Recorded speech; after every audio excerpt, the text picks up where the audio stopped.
Well, after that spectacular display on Saturday night with Woods and Conlon, I just thought I'd reflect, not really about that fight, but there was a bit of a subtext to this fight with the trainers as well. You know, we were talking about a Booth against Davidson and all that sort of stuff. And I think that's going to carry on in British boxing for a little while.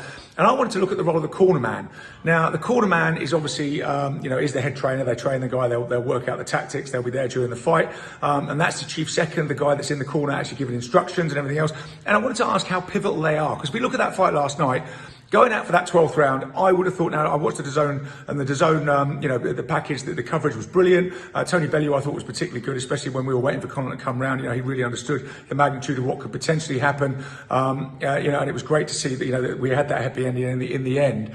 But I think, the role of the cornerman is pivotal coming into the 12th round.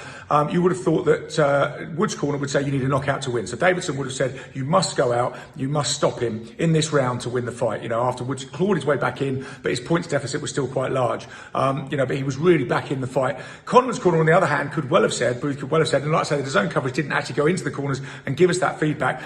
But Conlon's corner could have said, just get away from him, just stay away from him, don't engage. We're home on points, and let's just take the victory that way. And that's exactly what we saw Roy Jones Jr. say to Chris Eubank Jr. when he was fighting against Liam Williams. He said, you're so far ahead on points, it's the 12th round, just move away and don't engage, and we'll just take the victory that way. So the instructions from the corner can be pivotal, and they obviously give a fighter the instruction of how to go out and do things. But I suppose people would also say, Woods has been fighting since he was so young, Connor's been fighting since he was so young, they would know what to do. Woods would know he had to go out and try and get the knockout, and arguably they're trying for that through the whole fight.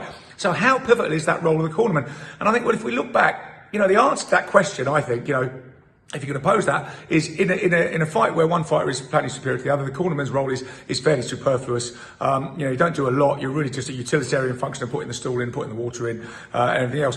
When a fight is close, that's when a cornerman really comes into his own, and that's when it can give you the extra few percent that you need to navigate a fight, navigate your way to victory. And some famous examples of this. The cornerman being, playing a big role in the intervention in the fight. I mean, I'm thinking back 1963, Henry Cooper against who was then Cassius Clay, later became Muhammad Ali. And in their 1963 fight, at the end of the 4th round, Cooper knocked Clay down very heavily with a left hook. Clay plainly hadn't recovered in the interval. They were using smelling salts. He was standing up and everything else. Angelo Dundee, who was chief second in the corner, noticed a small tear in the glove, worked the tear, called the referee over and said, look, I need these gloves changed, before the fight continues. He then won, obviously, a little bit of extra time for his fighter to recover. And the course of history arguably could have been changed if a dazed Cassius Clay had gone out into the 5th round with Cooper, although I don't think, in a month of Sundays, Cooper was ever going to beat Clay. But anyway, it wasn't the 3 minutes that everybody sort of speculates has become a bit of an urban myth. It was a few extra seconds that Dundee bought his fighter, but they could have been pivotal.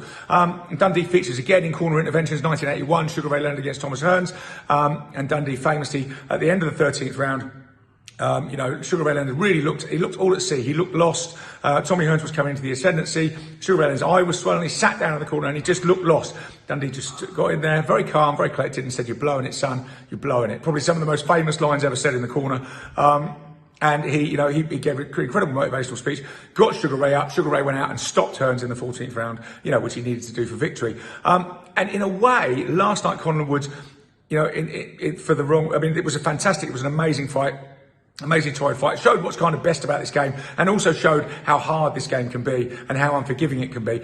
And there was kind of shades when Conor was unconscious and receiving oxygen in the corner, and Woods, to his great credit, and class, wouldn't celebrate, was visibly upset about the situation, was in tears in the press conference until he knew Conor was all right. And there's some wonderful photos of them two together after the fight, embracing, when they're all sort of, backstage, later on. But it brought back shades of Ben McLennan. And I think Ben McLennan is a great illustration of how important a corner can be in a fight, where the fight is close and the fight is in the balance. So if you look going into that fight, Gerald McLellan was trained by the late great Emmanuel Stewart out the Cronk gym. McLellan was famously a little bit of an acerbic character, and coming into this fight, he'd been knocking everyone out. I mean, he'd been knocking everyone out. He cleaned up at middleweight. His fights lasted 1 or 2 rounds. Then he moved up to super middleweight and got a shot against the WBC super middleweight champion. He was previously WBC middleweight champion. The super middleweight champion was Nigel Benn, so he got a shot there, first fight at super middleweight. And he was thinking, well, I've got to go to London. I've got to fight this guy. I'm getting paid a couple of £1 million. I'm supposed to give 10%. to Emmanuel Stewart, 10% of my fee. I don't get any advice from this guy because I just go in and knock him out. That's all I need to do. So I don't need him. So he dispensed with Emmanuel Stewart. He paid a flat fee to a friend of his, a former trainer, and said, you work the corner, you hand the bucket up, everything else, put the stool in, basically I'll go and knock the guy out. Nigel Benn, on the other hand, was trained by Denny Mancini, a guy that he knew well and that knew Nigel well. Now, if we all remember that, the opening of that fight, McClellan just came out, blitzed Ben, knocked him through the ropes. Ben was pushed back into the ropes, was staggering all over the place.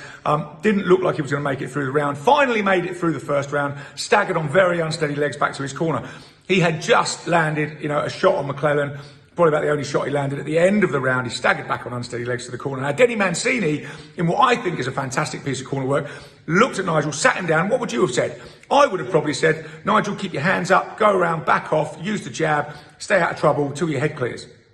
Denny Mancini said, you've done him, Nigel. You've fucking done him. He's dropped his arsehole. Now you get out there and you do exactly to him what he's done to you. Now off you go. That was the advice. Attack. Because Denny Mancini knew his fighter, and Ben was just like, oh, coming back all at sea. All of a sudden, Ben was like, that's what I know how to do. That's what I'm going to go and do. And he went and turned the fight around, and it turned it into that war of attrition. And he dragged McClellan into that war of attrition, in which Ben was eventually victorious in the 9th round. So that was a case of knowing your fighter, knowing exactly what to say to that fighter at that time to motivate him and turn around what seemed like an impossible situation. The contrasting in the other corner was McClellan wasn't really getting any advice. The guy in the corner was working for McClellan, was giving him some vague bits of advice, but really, McClellan was the boss. He wasn't there to tell McClellan what to do. He was just there as the utilitarian function of putting the stool in, holding the water bottle up. So McClellan allowed himself to get dragged into that war with Ben. Now, I would say, and this may be a bit controversial, but I would say that if Denny Mancini hadn't been in Nigel Benn's corner that night, he would have lost that fight. And if Emmanuel Stewart had been in McClellan's corner, I believe he would have won that fight. Because, he would have told him to box smart, he would have read the fight as it went on and given McClellan the best advice. But that's my theory anyway, and obviously we'll never be able to prove anyways. But there were shades of Ben McClellan last night when Cornerman was on the ground. But, thank God he came round, he was absolutely fine. He's already calling for the rematch, which would be a tremendously exciting prospect. So the importance of the cornerman in boxing, they can be pivotal in a close fight. And the battle of the trainers goes on, I suppose. And, a big feather in the cap to Ben Davidson. And it's the second time he's taken Lee Wood as an underdog, into a fight. And this is what people were criticising him. He's getting great fighters already. Then their performances aren't great. You're looking at Josh Taylor, obviously, a lot of criticism after that. But, you can't argue with that last night. Lee Wood was the underdog going in this, as he was against Kanzu. And after the first couple of rounds, he didn't look like he was going to make it out of really the second round. He came back, got himself back into the fight and forced that stoppage. So the role of the corner can be pivotal in a close fight. That's my opinion for this week. Next week, we're looking at Warrington Kiko Martinez coming up on the 26th of March. So, have a great week, everyone, and I'll speak to you soon.